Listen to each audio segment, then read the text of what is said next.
Hi everyone, कैसे हो आप सब। होप सो आप सभी बहुत अच्छे होंगे, सेफ होंगे। एग्जाम टाइम चला हुआ है, तैयारी चली हुई है। आई होप आप लोगों की तैयारी बहुत अच्छी चल रही होगी। अगर नहीं चल रही है तो गाइज उसको अच्छी तरीके से तैयारी कीजिए। अपने आप को सेल्फ मोटिवेट कीजिए क्योंकि आपके एग्जाम आ रहे हैं। आपका अकाउंट्स का एग्जाम आने वाला है। आपको बहुत अच्छे से प्रिपरेशन करनी है ताकि एग्जाम में आप बहुत अच्छे मार्क्स ले सके। तो गाइज, जैसा कि आप जानते हो, हम आप लोगों के लिए चैप्टर वाइज कंसाइज वीडियो लेकर आ रहे हैं जिसमें हर एक कॉन्सेप्ट को कवर किया जा रहा है। तो उसी सिलसिले में हम एक और आप लोगों के सामने चैप्टर लेकर आ रहे हैं जो बहुत बहुत बहुत अल्टीमेट चैप्टर है, जिसको हमने, ये वैसे तो बहुत बड़ा चैप्टर है बेसिकली देखा जाए। जितना फर्स्ट टर्म का हम सिलेबस देखें अकाउंट्स का, उसमें सबसे बड़ा चैप्टर है। और उसको हम थोड़े ही समय में आपका पूरा का पूरा चैप्टर कवर करवाने की कोशिश करेंगे गाइज। हम हर चीज को, इस चैप्टर की हर चीज को कवर करवाएंगे ताकि आप इस वीडियो को देखकर पूरी की पूरी जो जो पूरा का पूरा चैप्टर है वो रिवाइज कर सके। तो गाइज स्टार्ट कर रहे हैं हम। चैप्टर आप समझ ही गए होंगे, जो सबसे बड़ा चैप्टर है वो कौन सा है guys? Issue of shares. Yes guys, issue of shares. अगर हम शेयर्स को इशू करते हैं तो उस केस में किस तरीके से हम उसका अकाउंटिंग ट्रीटमेंट करेंगे। तो चैप्टर का नाम देखिएगा, इस चैप्टर का नाम हमारे पास क्या आ रहा है? Issue of shares. Yes guys, issue of shares, ये वाला चैप्टर। और गाइस कोशिश करेंगे हम जल्दी से जल्दी कंसाइज वे में आप लोगों के साथ ये चैप्टर डिस्कस करें और आप लोगों को बहुत अच्छे से इस चैप्टर को आप समझ सके, बहुत अच्छे से ये चैप्टर आप लोगों को समझ आ सके। सबसे पहली बात मैं बोलना चाहूंगा इश्यू ऑफ शेयर्स। गाइस सबसे पहले कंपनीज की डेफिनेशन के बारे में बात कर रहे हैं। कंपनी की डेफिनेशन जो दी गई है वो सेक्शन 2 सब सेक्शन 20 के अंदर दी गई है। क्या डेफिनेशन दी गई है कि company means a company incorporated under this act. इस एक्ट मतलब कंपनीज एक्ट 2013 या एनी अदर प्रीवियस लॉ या कोई भी अदर लॉ, लाइक जो पहले होता था कंपनीज एक्ट 1956, उसमें अगर कोई कंपनी क्या हुई है, इनकॉर्पोरेट हुई है, या एक्ट कंपनीज एक्ट 2013 के अंडर इनकॉर्पोरेट हुई है, वो कंपनी कहलाएगी। वो क्या कहलाएगी? कंपनी। तो ये हमने सबसे पहली बात कंपनी की डेफिनेशन पढ़ी। उसके बाद गाइस हम चलते हैं सीधा, ये हमने डेफिनेशन पढ़ी। अब कंपनी की कुछ कैरेक्टरिस्टिक्स है जो आप बहुत बार पढ़ भी चुके हो, पढ़ते आ रहे हो। सबसे पहली कैरेक्टरिस्टिक्स में देखिए, सबसे पहले याद होगा separate legal entity. Yes guys, भैया ये तो हमें पता है। यस आपको पता है सेपरेट लीगल एंटिटी का मतलब क्या है? कि कंपनी और जो उससे जुड़े हुए लोग हैं, ओनर हैं, मेंबर है, वो दोनों अलग अलग अलग है। कंपनी अपने नाम पर किसी भी प्रॉपर्टी को क्या कर सकती है? सेल कर सकती है, परचेज कर सकती है। कोई भी कंपनी को स्यू कर सकता है। स्यू का मतलब केस कर सकता है। कंपनी किसी को भी क्या कर सकती है? स्यू कर सकती है। कंपनी अपने ओनर से अलग है। तो that is the separate legal entity. दूसरा गाइस, इसका characteristics perpetual succession. Perpetual succession क्या कहा जाता है? परपेचुअल सक्सेशन में आप जानते हो कि मेंबर में कम, मेंबर में go, but the company will goes on. कह रहे मेंबर आए जाए, कंपनी के ऊपर कोई फर्क पड़ने वाला नहीं है, कंपनी चलती रहेगी। इसके बाद थर्ड क्या बोला जाता है? थर्ड इसके बारे में बोला जाता है गाइस, कंपनी जो है, कंपनी की liability. Yes guys, limited liability. Company की लाइबिलिटी लिमिटेड होती है। अगर मैं प्राइवेट कंपनी की बात करूंगा, इस प्राइवेट कंपनी और पब्लिक कंपनी, उनकी लाइबिलिटी लिमिटेड होती है। कितने एक्सटेंट तक गाइस? जो उन्होंने शेयर की वैल्यू, मान लीजिए 10 रुपए का शेयर है, उन्होंने आप मान लीजिए आप कंपनी के ओनर हो, कंपनी के मेंबर हो, आपने 6 रुपए पे कर दिया, तो कंपनी आपसे कितना मंगवा सकती है? मैक्सिमम 4 रुपए और मंगवा सकती है। तो आपकी लाइबिलिटी लिमिटेड है। ऐसा नहीं है कंपनी आपसे और भी पैसा मंगवा लेगी, नहीं। लेट्स सपोज कंपनी के शेयर की वैल्यू, आपने कंपनी का शेयर लिया 100 रुपए में, आपने 70 पे 70 रुपीज पे कर दिया, तो कंपनी आपसे मैक्सिमम 30 रुपीज और डिमांड कर सकती है। दैट मींस लिमिटेड लाइबिलिटी, आपकी लाइबिलिटी लिमिटेड है। लेकिन अगर हम बात करें किस केस में, किस केस में गाइस? अनलिमिटेड कंपनी में। यस, अनलिमिटेड कंपनी के केस में कंपनी की जो मेंबर्स होते हैं उनकी लाइबिलिटी अनलिमिटेड होती है। लेकिन अगर हम बात करें लिमिटेड लाइबिलिटी की, तो ये बात करता है कि अगर हमारा कंपनी लिमिटेड बाय शेयर्स है तो उस केस में शेयर का जो अमाउंट अनपेड है, जो पे नहीं किया गया, केवल कंपनी आपसे वही मंगवा सकती है, इसके अलावा नहीं मंगवा सकती। और दूसरा मैंने बात बताई कि देखिए 3 टाइप की कंपनी होती है वैसे। एक होती है लिमिटेड, मैं यहीं पर क्लियर कर देता हूं, limited by shares, limited by guarantee और limited by unlimited company.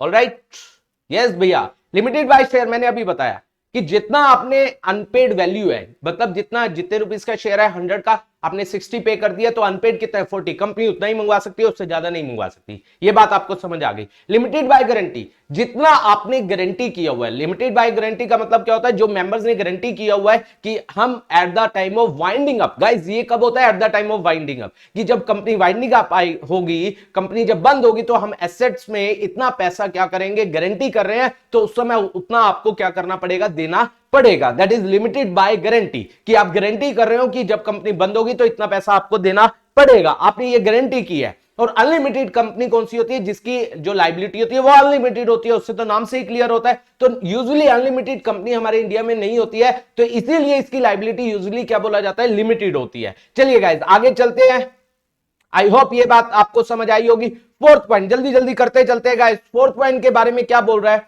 That is common seal. Yes guys, common seal, common seal क्या कहता है, कॉमन सील कहता है कि भैया कंपनी की अपनी कॉमन सील हो सकती है, हो भी सकती है, मतलब कॉमन सील वो बनवाना चाहे बनवा सकते हैं, ना बनवाना चाहे ना भी बनवाए। अगर कॉमन सील है और किसी भी डॉक्यूमेंट के ऊपर कंपनी की वो कॉमन सील क्या हो जाए, फिक्स हो जाए, लग जाए, इसका मतलब कंपनी ने उस क्या कॉन्ट्रैक्ट को एग्री कर लिया है, उसने कंपनी ने क्या कर लिया, उसको एक्सेप्ट कर लिया, that is called common seal. इसके बाद हमारे पास आता है separation of ownership and management, separation of ownership and management. Yes guys, company के केस में ओनर और मैनेजमेंट अलग अलग होती है। यूजुअली अगर हम सोल प्रोप्राइटर में देखें, जो मालिक होता है वो खुद ही काम करता है, वही मैनेज करता है। लेकिन कंपनी के केस में ओनर क्या करती है, मैनेजमेंट को अपॉइंट करती है, फिर मैनेजमेंट क्या करती है, अलग से अपॉइंट होकर वो क्या करती है, पूरा काम संभालती है। तो यहां पर ओनर और मैनेजमेंट क्या होते हैं, अलग अलग होते हैं। इसके बाद लास्ट पॉइंट आता है, देखिए इसके बाद आता है last point, transferability of share, transferability of share. Yes guys, company के केस में, in case of a public company, आप इजीली कितने भी टाइम आप उसको ट्रांसफर करना चाहे, शेयर बेचना चाहे बेच सकते हो। लेकिन अगर मैं यहां पर किसकी बात करूं, प्राइवेट कंपनी के केस में आप बेच नहीं सकते, वहां पर आप ट्रांसफर नहीं कर सकते। आप आर्टिकल ऑफ एसोसिएशन में जो लिखा होगा वैसे ही शेयर्स को क्या कर सकते हो, ट्रांसफर, अदरवाइज ट्रांसफर नहीं कर सकते। लेकिन अगर पब्लिक कंपनी है तो आप अपनी मर्जी से ट्रांसफर कर सकते हो। तो ये हमने सारी क्या पढ़ी, इसकी कैरेक्टरिस्टिक्स। आई होप यहां तक आप लोगों को समझ आया होगा। देखिए गाइज, अब हमारे पास क्या आ रहा है, kinds of company. Kinds of company में गाइज हमारे पास जो कंपनी होती है वो कितने काइंड्स की है guys, one is OPC, one is private company and one is public company. Okay guys, जल्दी जल्दी करते हैं। यस भैया, जल्दी जल्दी करवाते जाओ, हमें समझ आ रहा है गाइस। मैं एक एक पॉइंट आपको बता रहा हूं। ओपीसी के बारे में क्या बोला जाता है, ओपीसी जो होता है वो गाइस किसके, ये सेक्शन होता है 2 सबसेक्शन 62। ओपीसी के बारे में क्या बोला जाता है, ध्यान से सुनना, मैं जल्दी से कंप्लीट कर रहा हूं। ओपीसी के बारे में बोला जाता है कि इसमें 1% क्या होता है, मेंबर होता है, एक ही पर्सन क्या होता है, मेंबर, और वो और नॉमिनी भी एक ही पर्सन होता है। अगर एक पर्सन एक ओपीसी बना रहा है, वो दूसरी ओपीसी नहीं खोल सकता। सेम अगर एक पर्सन किसी ओपीसी में नॉमिनी है तो वो दूसरी किसमें, ओपीसी में क्या नहीं बन सकता, नॉमिनी नहीं बन सकता। ऑलराइट गाइस, और दूसरी बात, ओपीसी के लिए क्या बोला जाता है कि वो क्या होना चाहिए गाइस, वो रेजिडेंट ऑफ इंडिया होना चाहिए। पहली बात नेचुरल पर्सन, और दूसरी बात वो रेजिडेंट होना चाहिए। मतलब रेजिडेंट का मतलब क्या होता है कि वो इंडिया में पिछले साल जस्ट प्रीसीडिंग लास्ट ईयर, मतलब इस साल से पिछले साल वो इंडिया में 182 डेज कम से कम क्या होना चाहिए, स्टे होना चाहिए, तब जाकर वो रेजिडेंट कहलाएगा। तो वो नेचुरल पर्सन होना चाहिए और वो रेजिडेंट होना चाहिए, दूसरी बात। ठीक है, और तीसरी बात ओपीसी के बारे में क्या बोला जाता है, भैया ये कभी भी चैरिटेबल पर्पस के लिए नहीं होगी। गाइस 1 मार्क के लिए बहुत इंपॉर्टेंट है, चैरिटेबल पर्पस कभी नहीं होगी ओपीसी। उसके बाद क्या बात बोली जाती है, जो ओपीसी है गाइस, उसकी ओपीसी उसकी जो पेड अप कैपिटल है वो मैक्सिमम कितनी होनी चाहिए, मैक्सिमम 50 लाख, इससे ज्यादा नहीं होनी चाहिए, मैक्सिमम 50 लाख होनी चाहिए। और उसके बाद क्या बोली गई है कि उसकी एवरेज एनुअल टर्नओवर, जो उसकी एवरेज एनुअल टर्नओवर है 3 साल की ऑफ 3 इयर्स, वो क्या नहीं एक्सीड करनी चाहिए, मतलब वो मैक्सिमम कितनी होनी चाहिए, 2 करोड़। अगर 2 करोड़ से ज्यादा हो जाती है तो वो अपने आप क्या हो जाएगी, प्राइवेट कंपनी में कन्वर्ट हो जाएगी। अगर उसकी 50 लाख क्या हो जाती है, कैपिटल एक्सीड हो जाती है पेड अप, तब भी वो प्राइवेट कंपनी में क्या हो जाएगी, कन्वर्ट। अगेन अगर उसकी एवरेज एनुअल टर्नओवर 3 सालों की 2 करोड़ से ऊपर हो जाती है, तब भी वो क्या हो जाएगी, प्राइवेट कंपनी में अपने आप क्या हो जाएगी, कन्वर्ट हो जाएगी। आई होप ये बात आप लोगों को समझ आई होगी। तो ये बात हमने किसके बारे में बात की, ओपीसी। अब बात आती है प्राइवेट कंपनी। अब हम बात कर रहे हैं गाइस प्राइवेट कंपनी के बारे में, और प्राइवेट कंपनी के बारे में क्या बोला जाता है, प्राइवेट कंपनी के बारे में जो हमारे पास सेक्शन आ रहा है सेक्शन 2 सब सेक्शन 68। गाइस ध्यान से समझना, मैं बिल्कुल इजी वे में बता रहा हूं प्राइवेट कंपनी कौन सी कंपनी होती है। गाइस पहली बात, प्राइवेट कंपनी एज पर आर्टिकल ऑफ एसोसिएशन के according guys restrict to transfer its share, कि हम इसके शेयर को क्या नहीं कर सकते गाइस, ट्रांसफर नहीं कर सकते, मैंने ये बात बताई थी। दूसरी बात गाइस, उसके मैक्सिमम नंबर ऑफ जो मेंबर होंगे प्राइवेट कंपनी के, उसके maximum number of member 200, minimum 2 होंगे, मैक्सिमम 200 होंगे,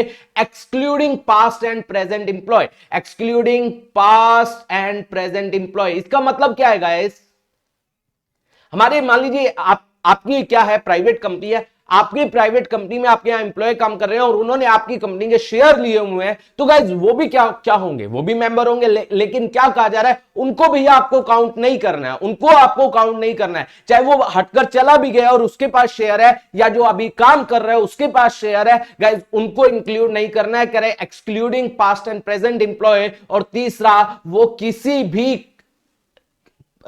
भी बाहर के पर्सन से क्या नहीं लेगी, पैसा नहीं ले सकती, मतलब इनवाइट नहीं कर सकती गाइस, नहीं कर सकती, ये बात ध्यान रखना। वो कोई भी सिक्योरिटीज बाहर के लोगों को इशू नहीं कर सकती, मतलब पब्लिकली वो क्या नहीं कर सकती, सब्सक्राइब नहीं कर सकती। तो ये हमारी कौन सी कंपनी होती है गाइस, प्राइवेट कंपनी। कौन सी होती है गाइस, प्राइवेट कंपनी। इसके बाद हमारी अगली कंपनी आती है, दैट इज पब्लिक कंपनी। और पब्लिक कंपनी कौन सी, किसके according, as per section 2 subsection 71।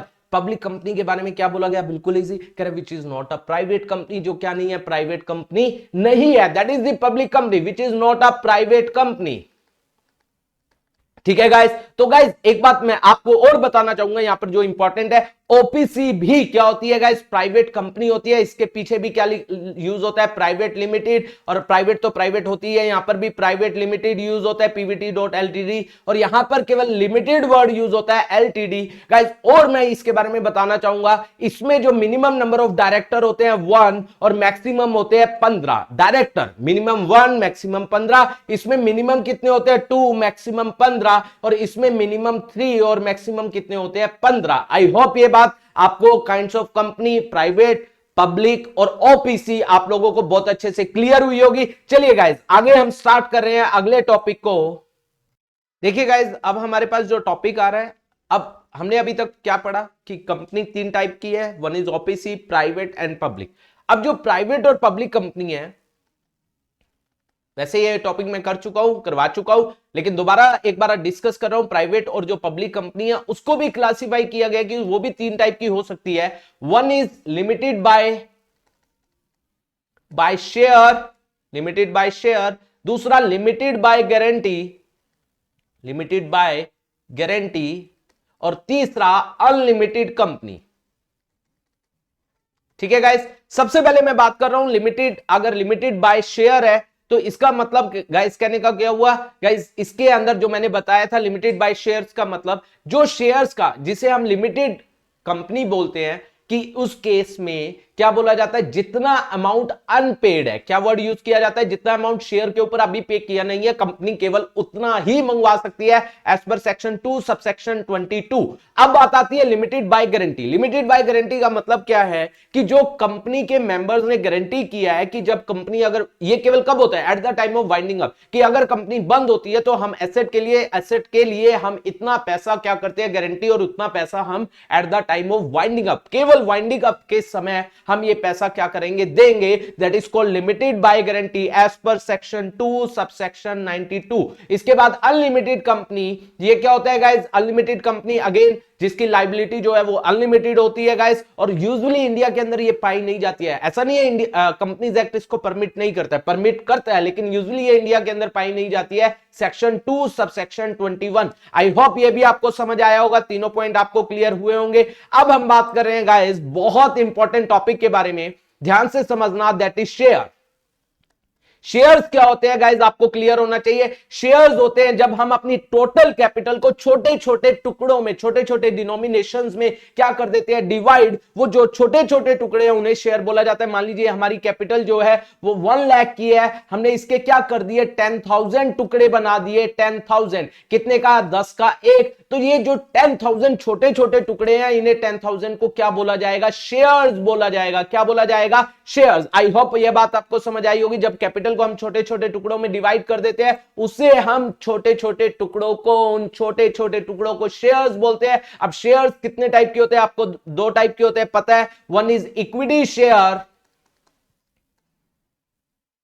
और दूसरा preference share. Yes guys, one is equity share और दूसरा प्रेफरेंस शेयर। सबसे पहले we are talking about preference share. Preference share क्या होते हैं गाइस, प्रेफरेंस शेयर कौन से शेयर होते हैं guys, as per section 43 subsection B. क्या कहता है, प्रेफरेंस शेयर कौन होते हैं गाइस, उनके पास, उनके बारे में 2 बातें बोली जाती है। पहली बात, उनको प्रेफरेंशियल राइट होता है। किस चीज का, प्रेफरेंशियल राइट किसका, कि जब कंपनी बंद होगी तो इक्विटी शेयर वालों से पहले पैसा इनको दिया जाएगा। मतलब जब कंपनी बंद होगी eight the time of winding up, जो कैपिटल की पेमेंट होगी वो इक्विटी शेयर वालों से पहले इनको की जाएगी। दूसरा, इनको प्रेफरेंशियल राइट होता है किसके रिगार्डिंग, डिविडेंड के रिगार्डिंग। अगर डिविडेंड दिया जा रहा है तो पहले डिविडेंड इक्विटी शेयर वालों से पहले इनको डिविडेंड दिया जाएगा। तो इन्हें क्या बोला जाता है, और इनको किस रेट से दिया जाता है, फिक्स रेट से। फिक्स रेट से इनको प्रेफरेंस डिविडेंड दिया जाएगा इक्विटी शेयर से पहले। तो इन्हें प्रेफरेंस शेयर बोला जाता है। प्रेफरेंस शेयर कैपिटल होती है, जिनके पास ये होते हैं उन्हें प्रेफरेंस शेयर होल्डर बोला जाता है। और जो अमाउंट आता है that is called preference share capital. अब ये बहुत टाइप के होते हैं, आप जानते ही हो। जल्दी से मैं डिस्कस करता चलता हूं गाइस। देखिए,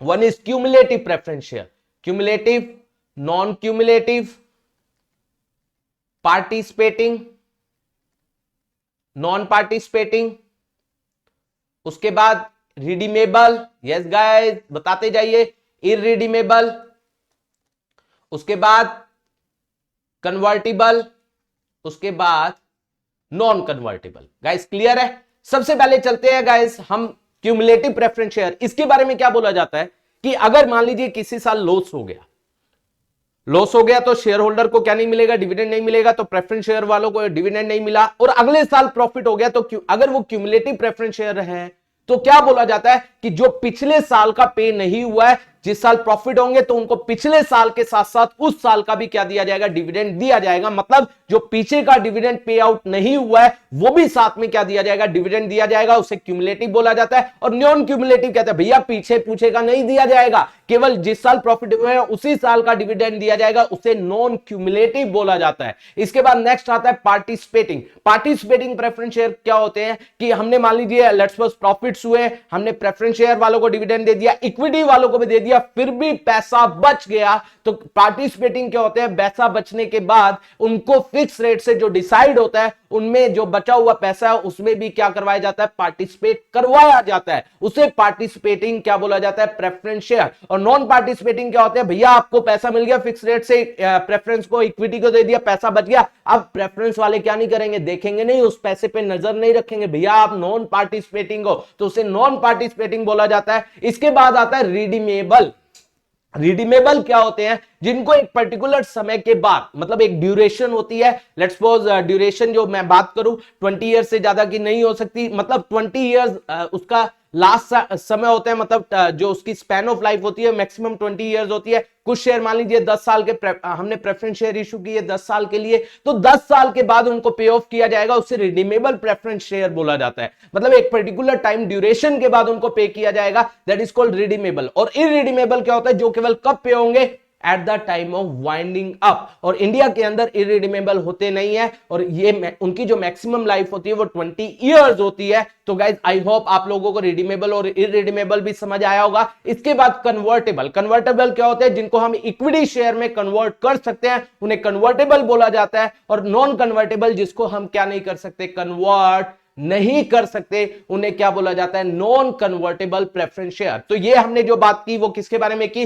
प्रेफरेंस शेयर। इक्विटी वालों के बारे में ज्यादा कुछ बात करने की जरूरत नहीं है, क्योंकि उनको तो पता है भैया ये तो सबसे बड़े राजा है जो रिस्क ले रहे हैं। तो इक्विटी शेयर कौन होते हैं गाइस, जो सेक्शन 43 कहता है, सेक्शन 43 सब सेक्शन 1 कहता है इक्विटी शेयर कौन होते हैं, इक्विटी शेयर होल्डर कौन होते हैं, जो रिस्क लेते हैं, जिनका रेट ऑफ डिविडेंड फिक्स नहीं होता है। अगर प्रॉफिट ज्यादा होंगे तो ज्यादा मिल जाएगा, कम होंगे तो कम मिलेगा, लॉस हो गए तो नहीं मिलेगा। और गाइस इनके पास क्या अधिकार होते हैं, इनके पास वोटिंग राइट्स होते हैं, ये मैनेजमेंट में पार्टिसिपेट कर सकते हैं, लेकिन इनको पैसा सबसे एंड में मिलता है। उन्हें क्या बोला जाता है, इक्विटी शेयर होल्डर। और उनसे जो पैसा आता है that is called equity share capital. I hope ये बात आप लोगों को समझ आई होगी, आप लोगों को इक्विटी शेयर और प्रेफरेंस शेयर के बारे में पता चला होगा। आई होप यहां तक आप लोगों को सारा क्लियर हुआ होगा। अब बात आती है गाइस, जब हम शेयर्स की बात करते हैं, शेयर्स में गाइस शेयर्स को क्लासिफाई किया जाता है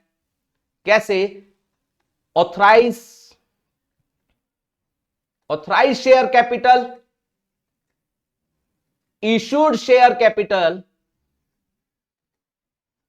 और last subscribed capital. Guys authorise मैं एक एक करके आप लोगों से डिस्कस करता चलता हूं। ऑथराइज शेयर कैपिटल क्या होती है, ऑथराइज वो होती है जो company throughout the life time जितने नंबर ऑफ शेयर्स इश्यू कर सकती है, ऑथराइज शेयर कहलाता है। उससे जो पैसा रेज किया जाएगा that is called authorised share capital throughout the lifetime. Yes, हम इसको चेंज कर सकते हैं, इसके लिए स्पेशल रेजोल्यूशन पास करना पड़ता है, वो बात गाइस लो की बातें हैं, आप लोगों को क्लियर होना चाहिए। हम इसको क्या कर सकते हैं, बढ़ा भी सकते हैं। लेकिन गाइस ऑथराइज शेयर कैपिटल अगर आपसे अब पूछा जाए क्या होता है, जो company throughout the lifetime अपनी लाइफ टाइम में जितना अमाउंट रेज कर सकती है that is called authorised share capital. Issued क्या होता है गाइस, जो कंपनी मान लीजिए कंपनी अपनी through out the life time 1 crore rupees issue कर सकती है, 10 रुपए का एक शेयर है मतलब 10 लाख शेयर हो गए, तो 10 लाख शेयर जो है वो 10 रुपए का एक 1 crore that is authorise share capital जो throughout the lifetime company raise कर सकती है। अब उसमें से कंपनी ने 2 लाख शेयर इशू किए, कितने शेयर किए, 2 लाख, तो ये क्या कहलाएगी गाइस, 2 लाख जो है वो शेयर इशू किए, 10 का एक मतलब कितना हो गया, 20 लाख, तो 20 lakh that would be called as issued share capital. Guys लोगों के सामने रखा, लोगों को बोला आप हमारी कंपनी के शेयर परचेज कीजिए, ऐसा थोड़ी है लोग परचेज ही 20 लाख के कर लेंगे, नहीं गाइस। उसके बाद आता है गाइस सब्सक्राइब्ड कैपिटल। सब्सक्राइब्ड में 2 बातें आती हैं, subscribed and fully paid, subscribe but not fully paid. Subscribed and fully paid क्या होता है guys, subscribed and fully paid का मतलब, पहली बात तो आपको इशूड का मतलब समझ आया। मान लीजिए मैं यहां पर लिख देता हूं 1 करोड़ जो है उसकी क्या है, ऑथराइज कैपिटल है, उसमें से 2 लाख शेयर इशू किए गाइस, 20 लाख उसकी इशूड हो गई। गाइस ये कंपनी की लायबिलिटी नहीं है, क्योंकि क्या पता लोग ज्यादा के लिए अप्लाई कर दे, क्या पता लोग कम के लिए अप्लाई करें। मान लीजिए आपकी कंपनी है, आपने 2 लाख शेयर इशू किए, लोगों ने जो आपके पास एप्लीकेशन भेजी, लोगों ने जो आपके पास पैसा भेजा वो 19 लाख के लिए भेजा, तो आपकी लायबिलिटी 20 होगी या 19? एब्सोल्युटली 20 है ना? नहीं गाइस 20 नहीं होगी, आपकी लायबिलिटी 19 लाख होगी। तो 19 किसके अंदर आता है, सब्सक्राइब, कि जो लोगों ने सब्सक्राइब किया है, जो लोगों ने आपका शेयर लिया है, जितने के लिए लोगों ने आपका शेयर लिया है वो लायबिलिटी होगी। तो गाइस इसीलिए इनको क्या किया जाता है, जब हम बैलेंस शीट बनाते हैं, आपने देखा होगा जब हम बैलेंस शीट बनाते हैं यहां पर हम authorised share capital, let's suppose ये 10 लाख है, sorry 10 lakh equity share of rupees 10 each, ये कितना आ जाता है, मान लीजिए प्रीवियस ईयर, करंट ईयर, हम यही लिखते हैं करंट ईयर प्रीवियस ईयर। तो हमने यहां पर लिख दिया कितना, 1 करोड़, सॉरी 1 करोड़। हम इसको बंद कर देते हैं क्योंकि ये लाइबिलिटी नहीं है। उसके बाद इशूड शेयर कैपिटल, अगेन आपने 2 लाख शेयर इशू किए तो 2 lakh equity share of ₹10 each, कितना हो गया गाइस, 20 लाख। अगेन ये भी आपकी लाइबिलिटी नहीं है, कंपनी की लाइबिलिटी नहीं है, क्या पता लोगों ने इससे कम के लिए अप्लाई किया। अब बात आई गाइस लाइबिलिटी क्या होती है, लाइबिलिटी होती है subscribe capital. Mind my words, liability जो होती है वो सब्सक्राइब कैपिटल होती है। मान लीजिए, और सब्सक्राइब में भी 2 बातें आती है, subscribed and fully paid, subscribe but not fully paid. मैं सिंपल वर्ड्स में बोल रहा हूं, सब्सक्राइब्ड एंड फुली पेड क्या होगा, जितने का वो शेयर अगर पूरा का पूरा पे हो गया तब वो सब्सक्राइब्ड एंड फुली पेड में आता है। लेट्स सपोज लोगों ने अप्लाई किया 1,90,000 के लिए और 10 रुपए का एक शेयर है, लोगों ने 10 का 10 पे कर दिया, लोगों ने 10 का 10 मंगवाया गया, 10 का 10 पे कर दिया, तब जाकर वो सब्सक्राइब्ड एंड फुली पेड होगा और वो लाइबिलिटी होगी क्योंकि आपके पास 19 लाख आया, आपको लोगों का 19 लाख देना है, ये आपकी लाइबिलिटी होगी। तो सब्सक्राइब्ड एंड फुली पेड में यहां पर क्या लिखेंगे, 1,90,000 इक्विटी शेयर ऑफ रुपीस कितना आ जाएगा, 10 ईच, कितना आ जाएगा, 19 लाख। ये आपकी लाइबिलिटी होगी गाइस। इसको हम कहां दिखाते हैं, बैलेंस शीट में, शेयर कैपिटल में हम इसको दिखाते हैं। तो गाइस ये 19 लाख आपकी बैलेंस शीट में आएगा। ये एक आपका क्या होता है, बैलेंस शीट में प्रेजेंटेशन में दिखाया जाता है। अब बात आई subscribe but not fully paid. Guys ये क्या होता है, ये तो मैंने बताया कंपनी ने पूरा मंगवाया और पूरा पे कर दिया तब यहां आएगा सब्सक्राइब्ड एंड फुली पेड में। दूसरा कोई भी केस है, कंपनी ने कम मंगवाया, लोगों ने कम पे किया, कंपनी ने पूरा मंगवाया, लोगों ने कम पे किया, वो सब किसका पार्ट है guys, subscribe but not fully paid. इसमें भी 2 बातें आती हैं, इसमें भी 2 बातें आती है गाइस, जल्दी से देखिए। आप लोगों को वैसे आप लोगों ने किया होगा लेकिन मैं रिमाइंड करवा रहा हूं, इसमें भी 2 बातें आती है। कंपनी ने मंगवाया मान लीजिए 10 रुपए का शेयर है और लोगों ने पे किया 8, ठीक है गाइस, और एक कंपनी ने मंगवाया 8 और लोगों ने भी पे किया 8। आप मुझे गाइस ये दोनों subscribe but not fully paid का पार्ट क्यों है, क्योंकि पैसा कम आ रहा है, पैसा कम आ रहा है। जब पैसा देखो 10 मंगवाया गया और 10 का 10 आ गया तब हमने कहा कि सब्सक्राइब एंड फुली पेड में आएगा, बाकी सारे case subscribe but not fully paid में आएंगे। तो गाइज यहां पर 10 मंगवाया गया, 8 पे किया, 8 मंगवाया गया, 8 आया है। गाइज देखो यहां पर भी पूरा पैसा नहीं आया, इसलिए नॉट फुली पेड में आएगा। यहां पर 10 मंगवाया, 8 आया, पैसा पूरा नहीं आया, अगेन नॉट फुली पेड में आएगा। तो इसको प्रेजेंट कैसे किया जाता है, तो इसको यहां पर दिखाया जाता है subscribe but not fully paid. अगर आप मुझे बताइए 10 मंगवाया गया, 8 दिया, क्या शेयर होल्डर ने डिफॉल्ट किया या नहीं किया, गलती की या नहीं की है गाइस, तो हम उसके लिए कॉल्स इन एरियर दिखाते हैं। तो यहां पर क्या आएगा, पहले हम लिखेंगे, देखो गाइस पहले मैं ये केस ले रहा हूं, 1,90,000 equity share of ₹10 each, 10 called up, fully called up, मंगवाया कितना, दैट वुड बी 1, सॉरी इसको क्लियर करता हूं यहां से, कितना मंगवाया गाइस, 19 लाख, इनर कॉलम में दिखाया।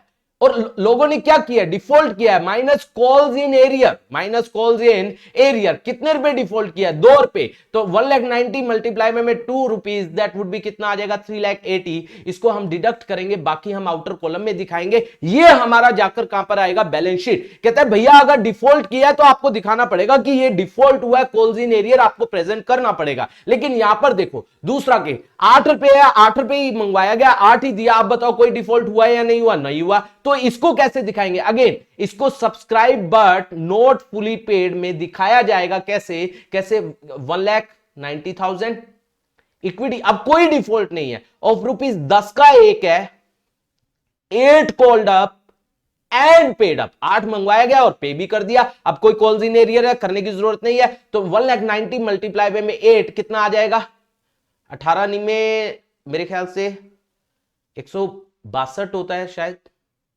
8 में 72,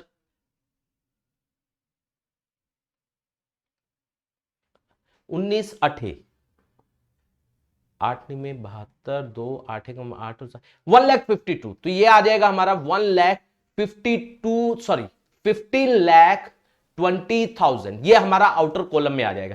फर्क क्या है गाइस, यहां पर डिफॉल्ट हुआ तो कॉल्स इन एरियर दिखाया, यहां पर कोई डिफॉल्ट नहीं है तो हमने कॉल्स इन एरियर नहीं दिखाया। दोनों का आंसर तो 15,20,000 ही आना है, लेकिन प्रेजेंटेशन का तरीका है। तो बात आपको ये क्लियर होनी चाहिए। तो गाइस मैंने ये टॉपिक आप लोगों को बताया 3 तरीके से गाइस, हम शेयर्स को कैसे दिखाते हैं गाइस? शेयर्स को ऑथराइज, पहले ऑथराइज जो company throughout the life time issue कर सकती है वो हो गया। दूसरा इशूड, जो कंपनी ने इशू किया है, ये कंपनी की लायबिलिटी नहीं है, क्या पता लोग उससे ज्यादा या कम के लिए अप्लाई करें, लेकिन देने हमें उतने ही होते हैं। मान लो लोगों ने ज्यादा के लिए, हमने इशू किए 2 लाख, लोगों ने अप्लाई कर दिया 2,50,000, हम दे मैक्सिमम 2 लाख ही सकते हैं, उससे ज्यादा नहीं। बाकी का पैसा हमें वापस करना पड़ेगा या एडजस्ट, वो हम फ्यूचर में अभी पढ़ने वाले हैं। आई होप ये सब आप लोगों को क्लियर हुआ होगा। तो गाइज ये मैंने आप लोगों को क्लासिफिकेशन बताई। इसके बाद हम डिस्कस कर रहे हैं गाइज, चलिए गाइज अब हम डिस्कस कर रहे हैं कुछ बहुत इंपॉर्टेंट टॉपिक्स रिगार्डिंग शेयर से। सबसे पहला टॉपिक मैं डिस्कस कर रहा हूं, सबसे पहले जो क्वेश्चन, जिनमें से क्वेश्चन आने की प्रोबेबिलिटी एमसीक्यू की बहुत ज्यादा है। सबसे पहले I am talking about reserve capital. ठीक है guys, reserve capital, reserve capital क्या होता है गाइस? सुन लीजिए, एक ही बार में आपको क्लियर हो जाएगा। रिजर्व कैपिटल क्या होता है? जो कैपिटल कंपनी कब मंगवाएगी? At the time of winding up, जब कंपनी बंद होगी उस समय जब पैसा मंगवाएगी। मान लीजिए एक शेयर होल्डर है, उसके पास उसको शेयर दिया हुआ है 10 रुपए का, कंपनी कहती है भैया 4 रुपए में कब मंगवाऊंगी? At the time of winding up. जो 4 रुपए है that is called reserve capital. ये कंपनी की क्या कहलाएगी? रिजर्व कैपिटल कहलाएगी। तो रिजर्व कैपिटल क्या होती है? जो कंपनी डिसाइड करती है रेजोल्यूशन पास करके स्पेशल कि ये पैसा हम कब मंगवाएंगे? At the time of winding up, उसे बोला जाता है रिजर्व कैपिटल। दूसरा पॉइंट आता है, देखिए गाइस, कैपिटल रिजर्व। दोनों सेम लगते हैं लेकिन दोनों का मतलब अलग है गाइस। कैपिटल रिजर्व क्या होता है? कैपिटल रिजर्व है हमारा जो हमारा प्रॉफिट कैपिटल नेचर का है, जो बार बार नहीं होता है, जो कभी कभी होता है। लाइक हमने फिक्स्ड एसेट बेची, फिक्स्ड एसेट को बेचने से हमें क्या हुआ? प्रॉफिट हुआ। हमने कोई एक रनिंग बिजनेस परचेज किया, उस समय परचेज करते समय ही हमें क्या हुआ?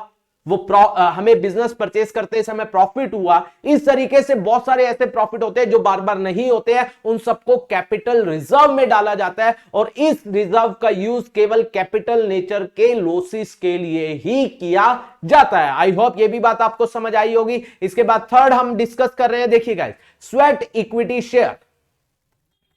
Yes guys, sweat equity share. Sweat का मतलब आप समझ पा रहे होंगे, खून पसीना। यस गाइस, उन लोगों को दिया जा रहा है जो खून पसीना बहाते हैं। सेक्शन 54 गाइस, सेक्शन 53 क्या कहता है? मैं 53 की बात कर रहा हूं। आप शेयर्स को डिस्काउंट पर इशू नहीं कर सकते, बोला गया है, लेकिन सेक्शन 54 अलाउ करता है कि आप शेयर्स को डिस्काउंट पर इशू कर सकते हो। किसको? अपने इंप्लॉयज को, जिन्होंने खून पसीना बहाया है और आपको कुछ प्रोवाइड किया है, नो हाउ प्रोवाइड किया है, इंटेलेक्चुअल प्रॉपर्टी राइट प्रोवाइड किया है। तो उनको आप क्या देने के लिए? कंपनसेशन देने के लिए आप शेयर्स को डिस्काउंट पर दे सकते हो या अदर देन कैश दे सकते हो। तो गाइस, जब ये शेयर्स दिए जाते हैं अदर देन कैश या डिस्काउंट पर एज पर सेक्शन 54, तो उसे बोला जाता है स्वेट इक्विटी शेयर। ये किसको दिए जाते हैं? एम्प्लॉयज और डायरेक्टर्स को दिए जाते हैं। और क्या बोला जाता है कि जब आपको ये शेयर्स दिए जाएंगे, जब अलॉट किए जाएंगे, आप 3 साल तक उन शेयर्स को बेच नहीं सकते। That is called lock in period. आपको वो शेयर्स अपने पास रखने पड़ेंगे। और गाइस, ये शेयर्स जो होते हैं वो डिस्काउंट पर भी दिए जा सकते हैं, इसीलिए इसको सेक्शन 54 में रखा गया कि 53 मना करता है, डिनाई करता है, आप क्या नहीं कर सकते? शेयर्स को डिस्काउंट पर इशू नहीं कर सकते, लेकिन ये वाले शेयर डिस्काउंट पर इशू किए जा सकते हैं। इसके बाद नेक्स्ट आता है ईसोप गाइस, जो बहुत इंपॉर्टेंट है, employee stock option plan. Guys ध्यान से समझना, ईसोप क्या होता है? Employee stock option plan.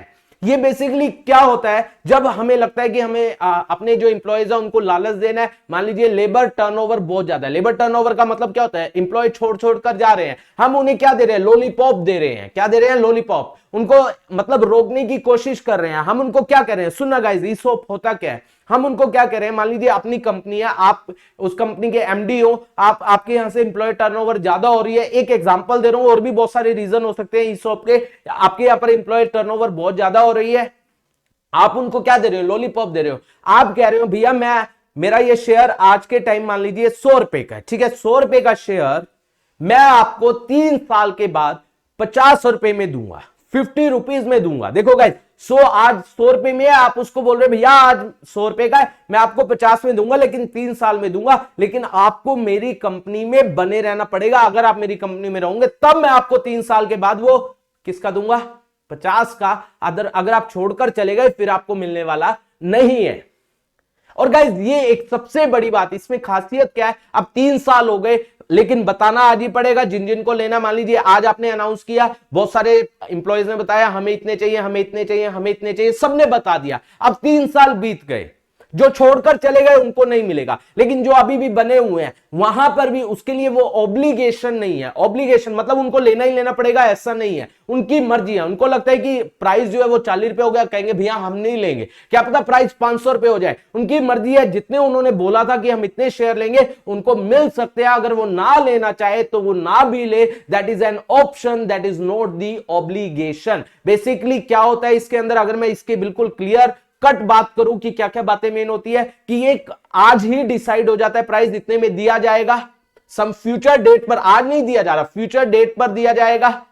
आपके लिए ऑब्लिगेशन नहीं है, आपके लिए क्या है, ये ऑप्शन है। आप लेना चाहो ले सकते हो, ना लेना चाहो ना भी लीजिए, आपकी मर्जी है। आज ही आपको एम्प्लॉयज को आज ही बताना पड़ता है कि हम इतने शेयर फ्यूचर में लेने पड़ते हैं। तो गाइज इसे क्या बोला जाता है, ESOP, employee stock option plan. I hope ये भी बात आपको समझ आई होगी। इसके बाद अगला टॉपिक जो इंपॉर्टेंट आ रहा है वो आ रहा है प्रीलिमिनरी एक्सपेंसेस।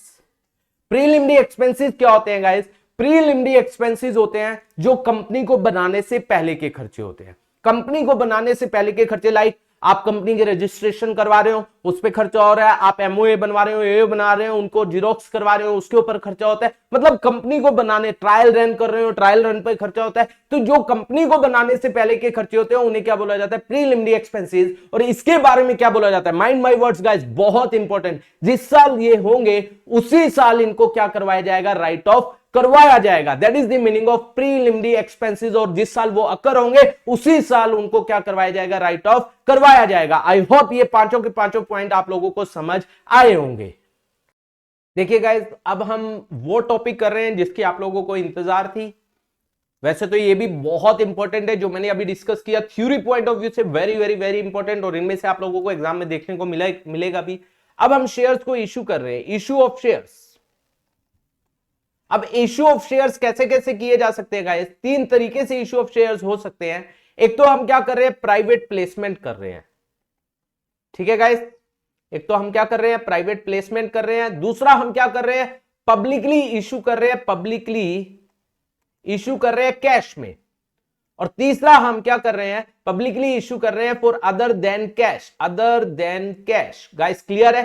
तो ये चीजें हम डिस्कस करने वाले हैं। प्राइवेट प्लेसमेंट, पब्लिकली हम कैश में इश्यू कर रहे हैं या अदर देन कैश इश्यू कर रहे हैं, तो इनको कैसे दिखाया जाता है गाइस, अब बहुत ध्यान से समझना है। अब जो अगले 4 से 5 या 6 मिनट रहने वाले हैं, वेरी इंपॉर्टेंट। सबसे पहले हम बात करने वाले हैं private placement. What is the meaning of private placement? Private placement का मतलब क्या है गाइस, कि हम प्राइवेटली, हम लोगों में पब्लिकली हम अपने शेयर इश्यू करने की बजाय उनके प्रमोटर्स को लग रहा है, कंपनी के हमारे प्रमोटर्स को लग रहा है कि हम प्राइवेटली ही क्या कर पाएंगे, शेयर्स को बेच देंगे और पैसा आ जाएगा। तो वो पब्लिकली शेयर इश्यू नहीं कर रहे हैं, पब्लिकली प्रोस्पेक्टस इश्यू नहीं कर रहे हैं, तो वो उस समय स्टेटमेंट, प्रोस्पेक्टस इश्यू करने की बजाय statement in lieu of prospectus, सिल्प बोला जाता है, statement in lieu of prospectus issue किया जाता है, कि रेदर देन पब्लिकली इशू करने की बजाय, प्रोस्पेक्टस इशू करने की बजाय सिल्प इशू कर रहे हैं। और वो उसको रजिस्ट्रार ऑफ कंपनीज के पास 3 दिन पहले, जब वो प्राइवेट प्लेसमेंट कर रहे हैं, मिनिमम 3 दिन पहले जमा करवाना पड़ता है। तो प्राइवेट प्लेसमेंट ऑफ शेयर किसको किए जाते हैं, लाइक प्रमोटर्स को, उनके फ्रेंड्स को, जो फ्रेंड्स हैं उनको किए जाते हैं, या एनआरआई को, या फाइनेंशियल इंस्टीट्यूशन को। मतलब कंपनी को लग रहा है कि हमें बाहर पब्लिकली इशू करने की बजाय हम पैसा यहीं से जुटा लेंगे, तो पब्लिक तो वो क्या कर रहे हैं, प्राइवेट प्लेसमेंट ऑफ शेयर्स कर रहे हैं। और उसके लिए उनको प्रोस्पेक्टस इशू करने की जरूरत नहीं है, वो statement in lieu of prospectus issue करके वो क्या कर रहे हैं, पैसा ले रहे हैं। और वो सिल्प जो है उनको रजिस्ट्रार ऑफ कंपनीज के पास 3 दिन पहले उनको क्या करवाना पड़ेगा, जमा करवाना पड़ेगा। और इसमें मेन बात क्या आती है, कि यहां पर आप इन शेयर्स को क्या नहीं कर सकते, बेच नहीं सकते, जब से आपको अलॉट किए जाएंगे 3 साल तक। That is called lock in period, that is the private placement of share. अब बात आती है गाइस, जो एक बहुत बड़ा, जिसके ऊपर पूरा चैप्टर आपका डिस्कस किया गया है, दैट इज पब्लिकली अगर हम इश्यू कर रहे हैं कैश में। तो गाइज अगर हम पब्लिकली इश्यू कर रहे हैं कैश में, तो आपको पता है पब्लिकली इश्यू करेंगे तो हमें क्या क्या प्रोसेस फॉलो करना पड़ता है। सबसे पहले हम प्रोस्पेक्टस इश्यू करते हैं। गाइज पता है आपको, प्रोस्पेक्टस इशू किया जाता है, जिसके अंदर प्रोस्पेक्टस में सारी बातें लिखी जाती है कि उस कंपनी का ऑब्जेक्टिव क्या है, कैसे कैसे पैसा मंगवाया जाएगा, कौन सा बैंक है, ये सब बातें लिखी होती है, ठीक है गाइस। दूसरी बात है क्या किया जाएगा, फिर उनको क्या किया जाएगा, उनसे एप्लीकेशन मनी मंगवाई जाएगी। क्या मंगवाई जाएगी? एप्लीकेशन मनी, क्योंकि प्रोस्पेक्टस के अंदर लिखा होगा आपको इस बैंक के अंदर पैसा जमा करवाना है और इतनी एप्लीकेशन मनी भेजनी पड़ेगी। तो कंपनी क्या करती है? एप्लीकेशन मनी मंगवाती है विद एप्लीकेशन, एप्लीकेशन के साथ लोगों को इनवाइट करती है कि आप एप्लीकेशन भेजिए विद एप्लीकेशन मनी, जो कि आपको शेड्यूल बैंक में क्या करवानी है? जमा करवानी है। और क्या बोला जाता है, और इसके बारे में एक इंपॉर्टेंट बात आती है कि एप्लीकेशन मनी जो है, जो हमारा इश्यू प्राइस है, उसका 25% मिनिमम एप्लीकेशन मनी होनी चाहिए। That is the most important thing कि आपकी जो एप्लीकेशन मनी कितनी होगी? Minimum 25% of issue price. इसके बाद लोग एप्लीकेशन भेजेंगे, शेड्यूल बैंक में भेजते जाएंगे और गाइस उसके बाद क्या होगा? अलॉटमेंट की बारी आएगी। That is the allotment. अब अलॉट किए जाएंगे शेयर। अलॉटमेंट जब की जाएगी गाइस, तो यहां पर guys mind my words, allotment जब की जाएगी तो अब मान लीजिए समय पूरा हो गया, तो कितना समय दिया जाता है? पहली बात 30 डेज।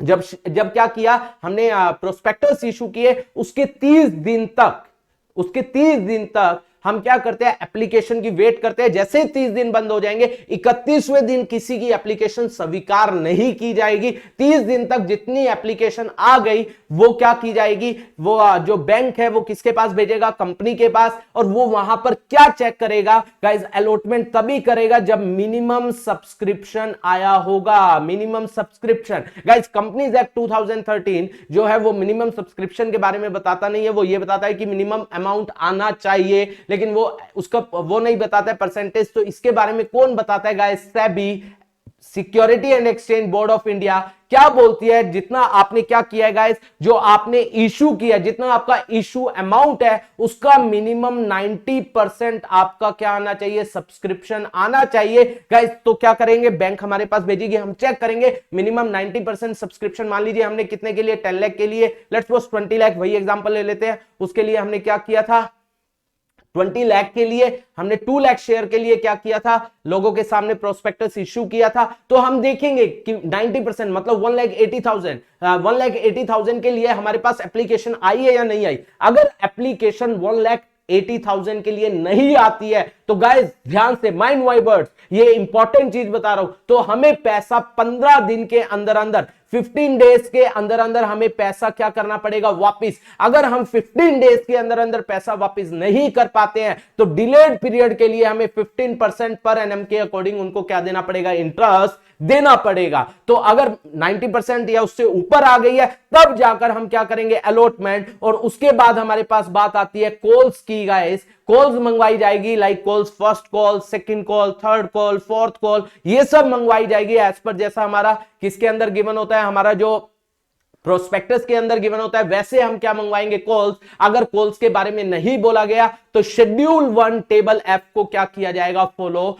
किया जाएगा। ये तो एक प्रोसेस हुआ किस तरीके से हम शेयर्स को अलॉट करते हैं। अब बात आई गाइस, जब हम पब्लिकली इशू करते हैं और कैश में, गाइस ध्यान से समझना, जब हम पब्लिकली इशू करते हैं कैश में, तो गाइस वो किस में हो सकता है? वो पार पर भी हो सकता है और प्रीमियम पर भी। यस भैया, अब आप टॉपिक पर आ गए हो। यस गाइस, अभी भी टॉपिक था, लेकिन अब मैं क्वेश्चंस की ओर चल रहा हूं। गाइस जब हम इशू करते हैं कैश में तो पार पर भी हो सकता है और प्रीमियम पर भी हो सकता है। तो जब पार पर होता है, पार का मतलब क्या है? 10 रुपए का शेयर है, 10 में ही इशू हो रहा है, उसे क्या बोला जाता है? पार। और प्रीमियम के बारे में बोला जाता है 10 वाला कितने में इशू होता है? 12 में, तो 2 रुपए प्रीमियम है। और सेक्शन 52 प्रीमियम के बारे में क्या कहता है? सेक्शन 52 प्रीमियम के बारे में कहता है भैया प्रीमियम का पैसा आप कहीं और यूज नहीं कर सकते, वो केवल 5 पर्पस के लिए यूज होगा, अदरवाइज उस पैसे को आप यूज नहीं कर पाओगे। और गाइज मैं आप लोगों को रिकॉल भी कर देता हूं वो 5 पर्पस कौन कौन से है, ताकि आप लोगों को क्लियर हो जाए। क्या बताने की जरूरत नहीं है क्योंकि हमारे पास समय थोड़ा सा कम है, फिर भी मैं बता देता हूं गाइज किस किस में। पहली बात गाइज उसने बोला केवल प्रीलिमिनरी जो हमारा सिक्योरिटी प्रीमियम का पैसा 5 पर्पस। पहला पर्पस प्रीलिमिनरी एक्सपेंसेस को राइट ऑफ करने में। दूसरा पर्पस अगर हमने शेयर इशू किए हैं उससे रिलेटेड एक्सपेंस है, हम कमीशन दे रहे हैं या डिस्काउंट दे रहे हैं उसके लिए, या हम डिबेंचर इशू कर रहे हैं उससे रिलेटेड एक्सपेंस है, कमीशन है, डिस्काउंट है उसके लिए। थर्ड बोल रहे हैं अगर हम fully paid bonus share issue कर रहे हैं उसके लिए। फोर्थ कह रहा है कि अगर हमें रिडम्पशन करनी है, रिडम्पशन के समय हमें प्रीमियम पे करना है, उसके लिए यूज किया जा सकता है। और थर्ड लास्ट वन कहता है कि अगर हमें क्या करना है, बायबैक करना है अपनी खुद की सिक्योरिटी को, उसके लिए हम क्या कर सकते हैं, यूज कर सकते हैं। तो ये बात आई प्रीमियम के कि अगर हम शेयर्स को इशू करते हैं प्रीमियम पर। अब इसके अंदर ही दो टॉपिक आते हैं गाइस, एक आता है ओवर सब्सक्रिप्शन और एक आता है अंडर सब्सक्रिप्शन। यस भैया, ओवर और अंडर सब्सक्रिप्शन। अंडर सब्सक्रिप्शन का मतलब क्या होता है? अंडर सब्सक्रिप्शन का मतलब होता है, मान लीजिए आपने इश्यू किए 2 लाख शेयर और आपके पास एप्लीकेशन आ रही है 1,90,000 के लिए, तो गाइज इसे बोला जाता है अंडर, मतलब जितना आपने इनवाइट किया था उससे कम के लिए एप्लीकेशन आ रही है, that is called under subscription of share. और इसके बारे में क्या बोला जाता है, जो हमारा अंडर सब्सक्रिप्शन ऑफ शेयर है, जितना लोगों ने अप्लाई किया केवल उतने ही शेयर दिए जाएंगे, मतलब 1,90,000 क्या दे दिए जाएंगे, शेयर्स दे दिए जाएंगे। अब बात आई गाइज ओवर सब्सक्रिप्शन। आपने अप्लाई किया 2 लाख के लिए, आपने लोगों के सामने इन्वाइट किया गाइज 2 लाख के लिए, लेकिन एप्लीकेशन आ रही है 2,50,000 2,50,000 के लिए। तो अब क्या होगा गाइज, अब क्या होगा भैया? गाइज इसमें बहुत सारे ऑप्शन है, हम क्या कर सकते हैं गाइज, देखो क्या कर सकती है कंपनी ये कर सकती है, 2 लाख वालों को तो क्या दे दिया, 2 लाख, ठीक है, और 50,000 वालों को पैसा क्या कर दिया, वापस रिफंड कर दिया, ये कर दिया। और दूसरा ऑप्शन और क्या बन सकता है, ये तो हुआ फर्स्ट ऑप्शन। अब सेकंड ऑप्शन ये हो सकता है कि 2,50,000 वालों को ही हमने क्या कर दिया, 2 लाख दे दिया, मतलब हमने क्या कर दिया, प्रो राटा अलॉटमेंट। मतलब कहने का क्या हुआ, हमने क्या किया, सबको कुछ ना कुछ दिया। इसका मतलब गाइज आपको ये क्लियर होना चाहिए, जो 50,000 की जो एप्लीकेशन मनी फालतू आई है वो वापस नहीं की जाएगी, वो पैसा अलॉटमेंट में यूज किया जाएगा। अगर अलॉटमेंट में ज्यादा, अलॉटमेंट में यूज होने के बाद भी बच जाता है, अगर बोला गया इसको कॉल्स में यूज कर सकते हैं तभी कॉल्स में यूज होगा, अदरवाइज पैसा क्या करना पड़ेगा, वापस करना पड़ेगा। या हम ये भी कर सकते हैं, 2,50,000 वालों को हमने कितने देने हैं गाइस, 2 लाख देने हैं, हमने क्या किया, 1 लाख वालों को तो पूरे 1 लाख दे दिए, फुल दे दिए। उसके बाद हमने क्या किया, 80 वालों को हमने कितने दे दिए, मान लीजिए लेट्स सपोज हमने 30 दे दिए, और बाकी कितने रह गए गाइस, 70 वालों को हमने कितने दे दिए गाइस, 70 पूरे के पूरे दे दिए। तो देखो ये भी हो गए, तो इसको भी फुल दे दिया, इसको भी दे दिया, और इसको हमने प्रो राटा अलॉटमेंट कर दिया। या इस तरीके से बहुत सारे केसेस बन सकते हैं। आई होप ये बात भी आपको समझ आई होगी। तो मैंने ओवर सब्सक्रिप्शन की भी बात कर ली, अंडर सब्सक्रिप्शन की भी बात कर ली। अब लास्ट टॉपिक जो हमारे पास आ रहा है गाइस, वो टॉपिक क्या आ रहा है, अगर हम अदर देन कैश क्या कर रहे हैं, इशू। अदर देन कैश का मतलब क्या है, कैश के अलावा। मान लीजिए हमने कोई फर्नीचर खरीदा, क्या खरीदा गाइस, फर्नीचर। हम उस फर्नीचर वाले को कैश देने की बजाय हम उसको क्या दे रहे हैं, शेयर्स दे रहे हैं। तो वो शेयर्स किस पर हो सकते हैं, पार पर भी हो सकते हैं और प्रीमियम पर भी हो सकते हैं। गाइस क्लियर है? अगर पार पर हुए, मान लीजिए हमने 1 लाख का फर्नीचर खरीदा और 10 रुपए का शेयर दिया, और पार पर दिया 10 वाला 10 में दिया, तो हम उसको 10,000 शेयर देंगे। कितने देंगे गाइस, कितने शेयर, 10,000। अगर हमने उसको प्रीमियम पर दिया, 10 वाला 20 में दिया, तो हम कितने में, हम कह रहे हैं भैया हम आपको 20 रुपए का एक शेयर दे रहे हैं, तो क्या होगा, 1 लाख उसके देने हैं, डिवाइड बाय कितना हो जाएगा, 20, तो ये कितना आ जाएगा, दैट वुड बी 5,000। तो हम उनको शेयर दे रहे हैं 5,000, तो हम यहां पर 5,000 शेयर कैपिटल मल्टीप्लाई बाय 10, 50,000 दिखाएंगे, बाकी सिक्योरिटी प्रीमियम में जाएगा। तो गाइज आई होप ये चैप्टर मैंने आप लोगों का पूरा चैप्टर एक बार आपको रिवाइज करवा दिया, आप लोगों का गो थ्रू करवा दिया। अब क्वेश्चन आपको करने हैं, प्रैक्टिकल आपको करने हैं, थ्योरेटिकल मैंने हर चीज आपको क्लियर कर दिया, प्रैक्टिकल आराम से आप बैठकर कर सकते हो। आई होप आप लोगों को ये हमारी वीडियो पसंद आई होगी, बहुत अच्छी लगी होगी। गाइज अगर अच्छी लगी है तो आप सभी से एक छोटी सी रिक्वेस्ट है, प्लीज हमारी वीडियो को शेयर कर दीजिए ताकि और भी इसका फायदा उठा सके। और अगर अभी तक आपने हमारे चैनल को सब्सक्राइब नहीं किया है तो गाइस प्लीज हमारे चैनल को सब्सक्राइब कर लीजिए, और अगर वीडियो पसंद आई है लाइक एंड कमेंट कर दीजिए। Thank you so much for watching this video. और गाइस हम बहुत जल्दी लाइव जाने वाले हैं, हम बता देंगे अभी आपको कि उसमें हम बहुत सारे टॉपिक के बारे में एज वेल एज एमसीक्यू के बारे में डिस्कस करने वाले हैं। तो स्टे ट्यून्ड, आप उसके लिए वेट कीजिए, हम आपको जल्दी से इंफॉर्मेशन दे देंगे। Thank you so much for this class।